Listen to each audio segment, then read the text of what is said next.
Approaching from your left, aircraft from Delaware State University Aviation Program. It provides students with quality education and experience in preparation for careers in the aviation industry.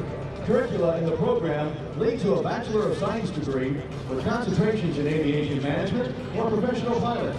With the most comprehensive overall flight lab fees, it owns a fleet of 12 aircraft and an experienced and dedicated instructor staff. Delaware State University is simply the best flying education opportunity on the East Coast of the United States. Their aviation management graduates will be qualified for advanced training to fill the future vacancies in air traffic control, Federal Aviation Administration, both regional and major airlines, corporate aviation, and all levels of airport and career fields. You'll notice the red tails painted on the aircraft of the Delaware State University airplanes. These represent the historical connection that Delaware State University has to the famed Tuskegee Airmen.